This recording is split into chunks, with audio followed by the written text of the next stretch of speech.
너는 분향할 제단을 만들지니 곧 조각목으로 만들되 길이가 한 규빗 너비가 한 규빗으로 네모가 반듯하게 하고 높이는 두 규빗으로 하며 그 뿔을 그것과 이어지게 하고 제단 상면과 전후 좌우면과 뿔을 순금으로 싸고 주위에 금태를 두를지며 금태 아래 양쪽에 금고리 둘을 만들되 곧 그 양쪽에 만들지니 이는 제단을 매는 채를 꿰 것이며 그 채를 조각목으로 만들고 금으로 싸고 그 제단을 증거계 위 속죄소 맞은편 곧 증거계 앞에 있는 휘장 밖에 두라. 그 속죄소는 내가 너와 만날 곳이며 아론이 아침마다 그 위에 향기로운 향을 사르되 등불을 손질할 때에 살을 찌며 또 저녁 때 등불을 켤 때에 살을 찌니 이 향은 너희가 대대로 여호와 앞에 끊지 못할지며 너희는 그 위에 다른 향을 사르지 말며 번제나 소제를 드리지 말며 전제의 술을 붓지 말며 아론이 1년에 한 번씩 이 향단 뿔을 위하여 속죄하되 속죄제의 피로 1년에 한 번씩 대대로 속죄할지니라. 이 제단은 여호와께 지극히 거룩하니라. 여호와께서 모세에게 말씀하여 이르시되 내가 이스라엘 자손의 수요를 조사할 때 조사받은 각 사람은 그들을 계수할 때 자기의 생명의 속전을 여호와께 드릴지니 이는 그들을 계수할 때 그들 중에 질병이 없게 하려 함이라. 무릇 계수 중에 드는 자마다 성소의 세겔로 반 세겔을 낼지니 한 세겔은 20게라라. 그 반 세겔을 여호와께 드릴지며 계수 중에 드는 모든 자 곧 20살 이상 된 자가 여호와께 드리되 너희의 생명을 대속하기 위하여 여호와께 드릴 때에 부자라고 반 세겔에서 더 내지 말고 가난한 자라고 덜 내지 말지며 너는 이스라엘 자손에게서 속전을 취하여 회막 봉사에 쓰라. 이것이 여호와 앞에서 이스라엘 자손의 기념이 되어서 너희의 생명을 대속하리라. 여호와께서 모세에게 말씀하여 이르시되 너는 물두멍을 노수로 만들고 그 받침도 노수로 만들어 싣게 하되 그것을 회막과 제단 사이에 두고 그 속에 물을 담으라. 아론과 그의 아들들이 그 두멍에서 수족을 씻되 그들이 회막에 들어갈 때 물로 씻어 죽기를 면할 것이요 제단에 가까이 가서 그 제단 여호와 앞에 화제를 사를 때에도 그리할지니라. 이와 같이 그들이 그 수족을 씻어 죽기를 면할지니 이는 그와 그의 자손이 대대로 영원히 지킬 규례니라. 여호와께서 모세에게 또 말씀하여 이르시되 너는 상등 향품을 가지되 액체 모략 500세겔과 그 반수의 향기로운 육개 250세겔과 향기로운 창포 250세겔과 계피 500세겔을 성소의 세겔로 하고 한 흰을 가지고 그것으로 거룩한 관유를 만들되 향을 제조하는 법대로 향기름을 만들지니 그것이 거룩한 관유가 될지니라. 너는 그것을 회막과 증거계에 바르고 상과 그 모든 기구이며 등잔대와 그 기구이며 분향단과 및 번제단과 그 모든 기구와 물두멍과 그 받침에 발라 그것들을 지극히 거룩한 것으로 구별하라. 이것에 접촉하는 것은 모두 거룩하리라. 너는 아론과 그의 아들들에게 기름을 발라 그들을 거룩하게 하고 그들이 내게 제사장 직분을 행하게 하고 이스라엘 자손에게 말하여 이르기를 이것은 너희 대대로 내게 거룩한 관유니 사람의 몸에 붙지 말며 이 방법대로 이와 같이 것을 만들지 말라. 이는 거룩하니 너희는 거룩히 여기라. 이와 같은 것을 만드는 모든 자와 이것을 타인에게 붓는 모든 자는 그 백성 중에서 끊어지리라 하라. 여호와께서 모세에게 이르시되 너는 소합향과 나감향과 풍자향의 향품을 가져다가 그 향품을 유향에 섞되 각기 같은 분량으로 하고 그것으로 향을 만들되 향 만드는 법대로 만들고 그것에 소금을 쳐서 성결하게 하고 그 향 얼마를 곱게 찌어 내가 너와 만날 회막안 증거계 앞에 두라. 이 향은 너희에게 지극히 거룩하니라. 내가 여호와를 위하여 만들 향은 거룩한 것이니 너희를 위하여는 그 방법대로 만들지 말라. 냄새를 맡으려고 이 같은 것을 만드는 모든 자는 그 백성 중에서 끊어지리라. 아멘. 우리는 계속해서 이 성막에 대해서 말씀을 살펴보고 있습니다. 이제 이 성막의 구조가 어느 정도 머리에 들어오실 것 같은데요. 이 성막에 딱 들어가면 이 바로 앞에 번제단이 있습니다. 그리고 그 뒤에는 물두멍이 있고요. 물두멍을 지나서 성소에 들어가면 왼쪽에는 등잔대, 또 오른쪽에는 진설병상, 그리고 정면에는 분향단이 있습니다. 그 분향단 뒤에 휘장을 열고 지성소에 들어가면 증거궤가 있고 그 위에 증거궤를 덮고 있는 속죄소가 있는 구조로 되어 있어요. 우리가 이 번제단이랑 등잔대, 진설병상, 그리고 증거궤랑 속죄소에 대해서는 살펴봤고요. 이 지난 시간에는 이 제사장의 의복에 대해서 말씀을 나눴습니다.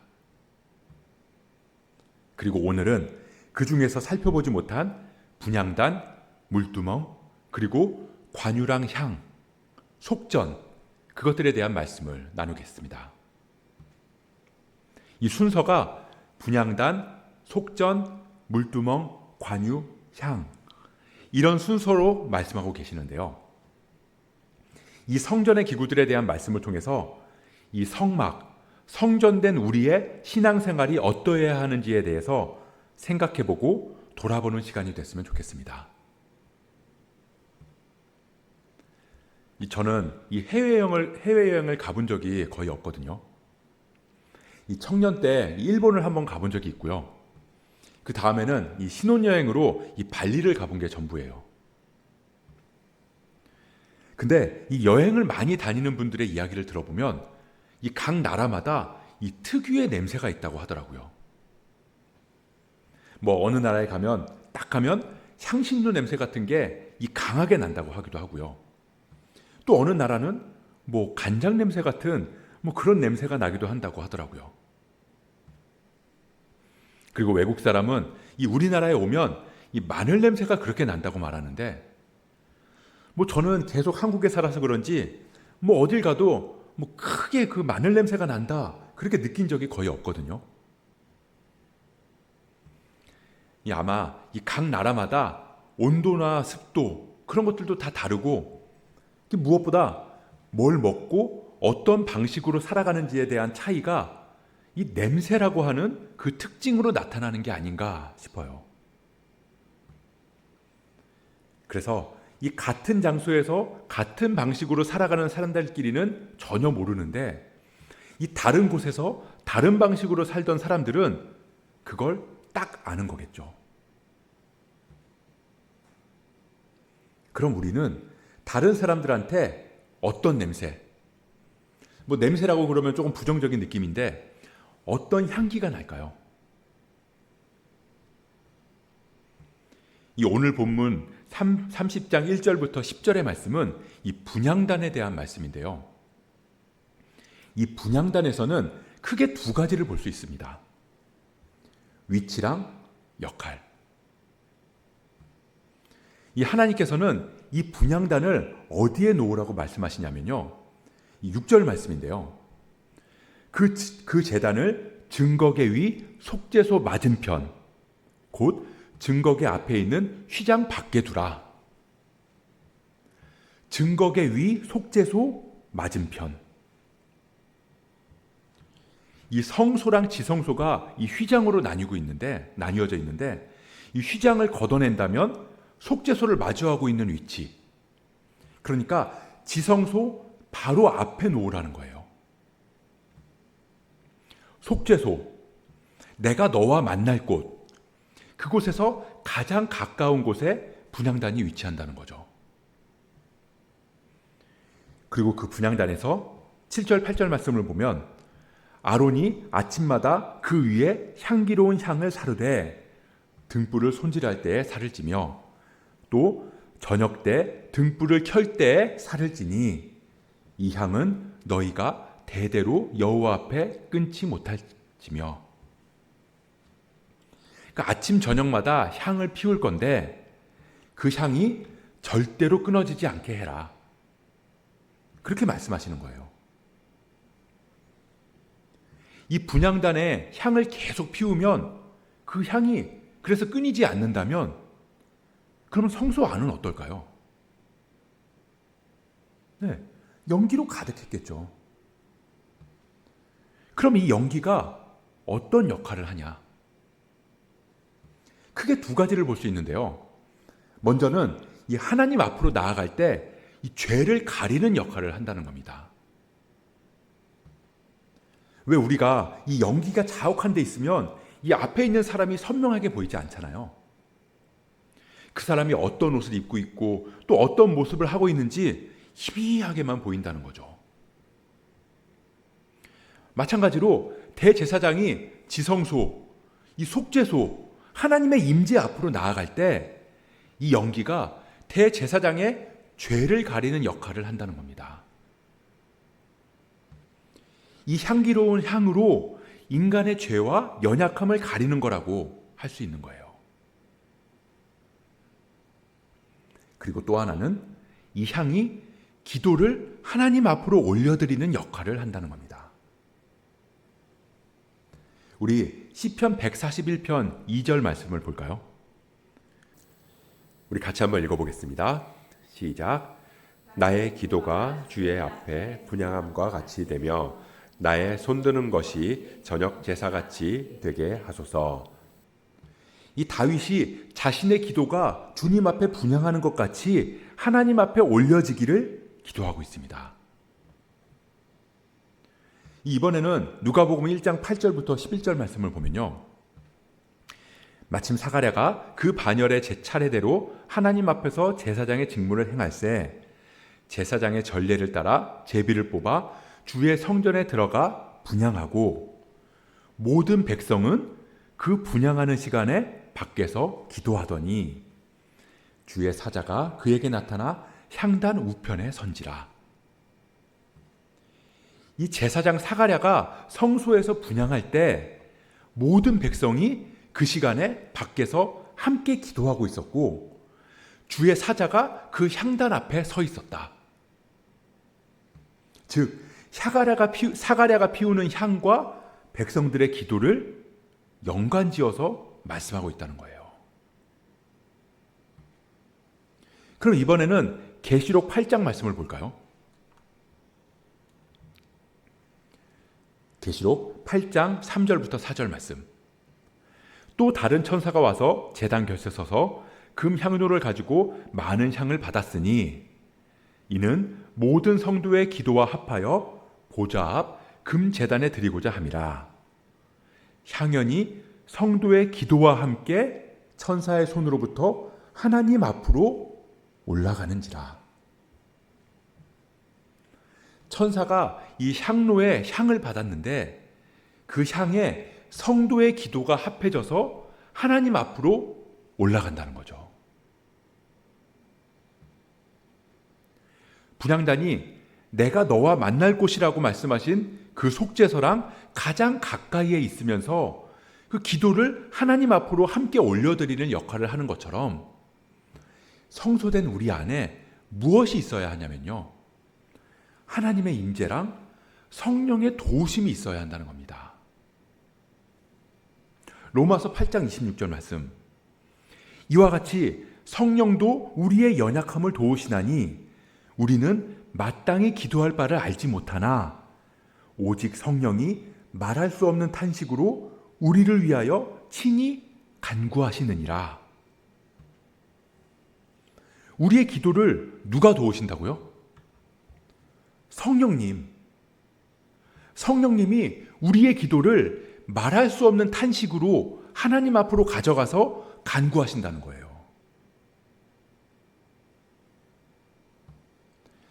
지성소 가장 가까운 곳에서 아침부터 저녁까지 하루 종일 향이 끊어지지 않게 해야 하는 게 제사장의 임무였던 것처럼 하나님께서 임재하시는 성소된 우리의 역할은 성령의 의지에서 기도가 끊어지지 않게 하는 거라는 겁니다. 그러면 그런 우리의 기도를 성령님께서 하나님 앞으로 올려드리고 하나님께서는 우리의 기도하는 바로 그 자리, 하나님의 임재와 가장 가까운 그곳에서 우리의 기도에 귀를 기울이신다는 거예요. 날마다 성령을 도움을 의지해서 기도하면서 하나님의 임재 앞으로 나아갈 때 우리의 기도를 들으시고 그곳에서 우리를 만나 주신다. 그게 그리스도인, 제사장 된 우리의 모습이어야 한다는 겁니다.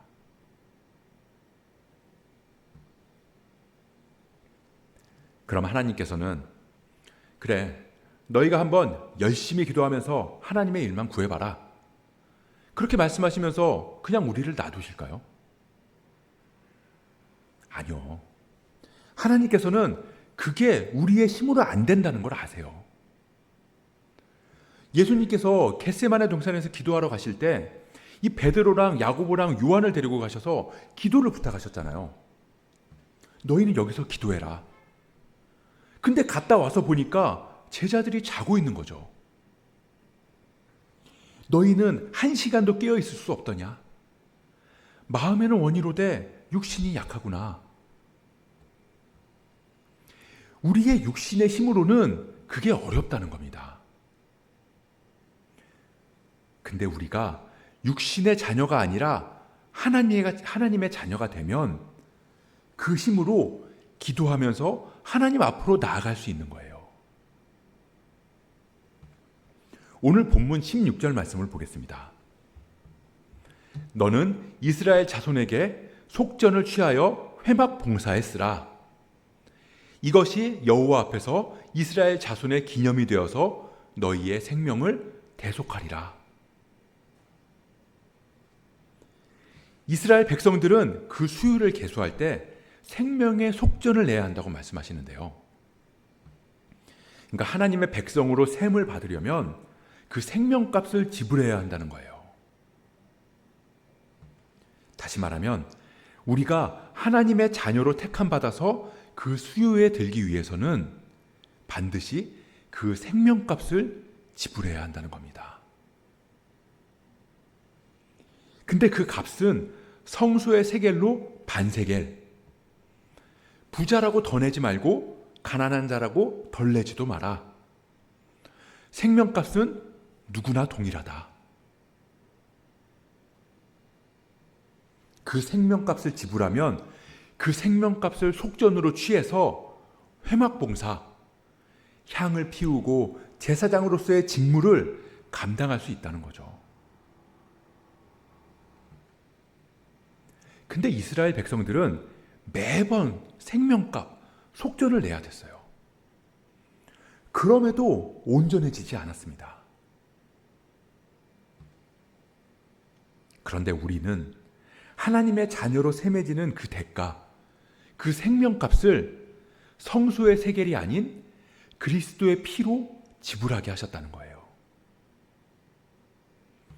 그 완전한 속전으로 우리는 이제 그리스도인으로서 성령을 의지해서 기도함으로 하나님의 임재 앞으로 나아갈 수 있는 힘을 얻게 된 거죠. 이어서 물두멍입니다. 이 물두멍은 제사장들이 손 발을 씻는 물을 담아두는 그릇인데요. 이 제사장들이 회막에 들어갈 때 그리고 제단에서 그 직무를 수행할 때도 항상 손 발을 씻어야 한다고 말씀하세요. 왜 생명의 속전을 냈는데 그리고 번제단에서 죄를 회개하는 번제를 드렸는데도 매번 물두멍에서 손과 발을 씻으라고 하시는 걸까요? 우리가 그리스도의 피로 우리의 영원한 생명을 얻고 하나님의 자녀로서 성령을 의지해서 기도하며 하나님 앞으로 나아가지만 그럼에도 우리는 매일의 삶 속에서 끊임없이 우리의 크고 작은 죄의 문제를 해결하고 나아가야 한다는 겁니다. 나는 구원받았다고. 이제는 그 구원이 결코 끊어지지 않을 거라고. 한 번 구원은 영원한 구원이라고 말하면서 그러면서 나의 죄의 문제를 날마다 해결하지 않는다면 우리의 영혼은 죽어갈 수밖에 없다는 거예요. 그들이 회막에 들어갈 때 물로 씻어 죽기를 면할 것이요. 제단에 가까이 가서 그 직분을 행하여 여호와 앞에 화제를 차릴 때에도 그리할지니라.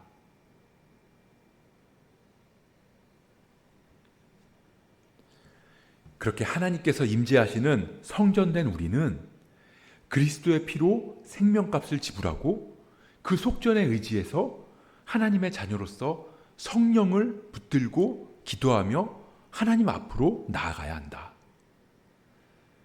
그리고 날마다 회개하며 우리의 죄를 씻어야 한다는 겁니다. 그리고 또 말씀하시는 게 22절부터 마지막 38절까지 지극히 거룩한 기름, 모든 기구를 거룩하게 하는 그런 구별하는 기름, 그 거룩한 향에 대한 말씀입니다. 모든 기구를 거룩하게 구별하는 기름이랑 향에 대한 말씀입니다. 이 짧은 말씀에서 거룩하다는 말이 10번이나 나오는데요. 이 거룩하다는 말은 구별된다는 말이잖아요. 하나님께서 말씀하시는 대로 만든 거룩한 기름과 향이라서 이 기름에 닿는, 이 향이 닿는 곳은 다 거룩해진다고 말씀하세요. 29절 말씀입니다.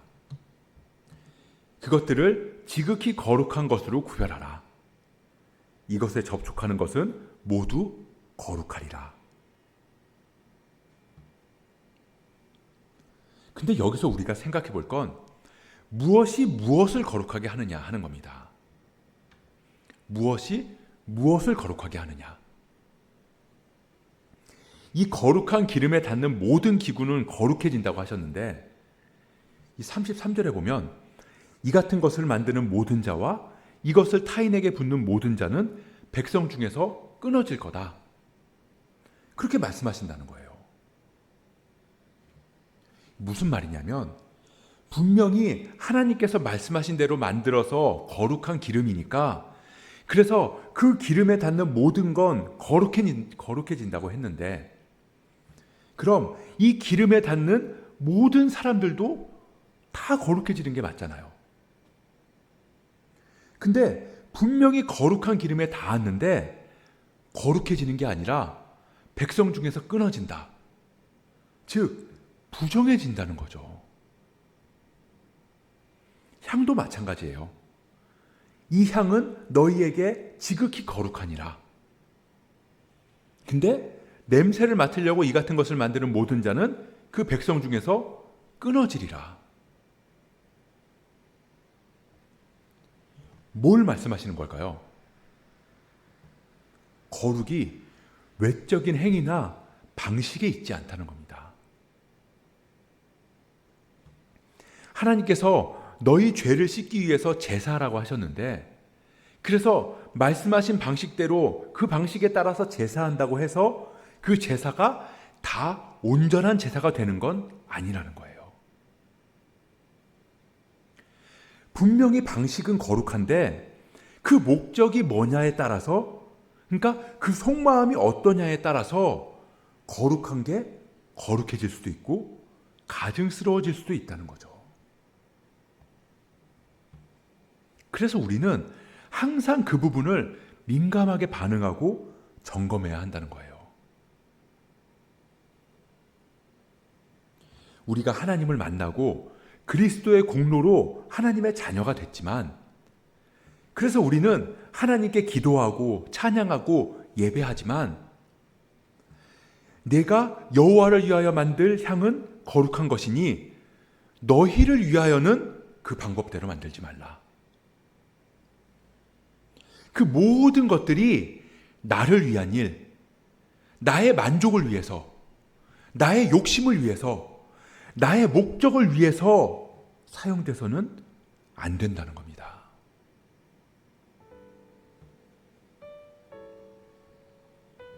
이 처음에 말씀드린 것처럼 우리가 뭘 먹고 뭘 입고 어디서 어떻게 살아가느냐에 따라서 우리한테는 냄새가 날 거예요. 이 제사장들은 하루 종일 1년 365일 분향단에 향을 피웁니다. 그리고 그 향에 기도를 담아서 하나님의 임재 앞으로 나아가요. 그럼에도 매일 매 순간 크고 작은 죄의 문제들을 씻어야 되고요. 거룩한 기름과 향을 오직 하나님을 위해서 만들고 사용합니다. 그런 제사장들한테는 아마 거룩한 향이 배어 있겠죠. 마찬가지로 그리스도의 왕 같은 제사장으로 세워진 우리는 성령의 도우심을 의지해서 우리의 기도의 향기를 하나님 앞으로 올려드려요. 그리고 매 순간 물두멍에서 손발에 씻듯이 우리의 더러워진 마음과 죄악된 생각들을 씻어냅니다. 그러다 보면 우리는 자연스럽게 거룩한 향기가 배어나겠죠? 우리 마지막으로 고린도 후서 2장 15절 16절 말씀 읽어보도록 하겠습니다. 시작. 우리는 구원받은 자에게나 하나님 앞에서 그리스도의 향기니 이 사람에게는 사망으로부터 사망에 이르는 냄새요 저 사람에게는 생명으로부터 생명에 이르는 냄새라. 누가 이 일을 감당하리요. 우리 안에 그리스도의 향기가 가득하기를 소원합니다. 그래서 다른 사람들이 우리를 만나면 당신한테는 그리스도의 향기가 난다고, 당신 집에는 거룩한 향기가 난다고, 이 교회에는 생명에 이르는 향기가 난다는 이야기를 들을 수 있는 저와 여러분 되시길, 그리고 우리 교회가 되기를 주님의 이름으로 간절히 축복합니다.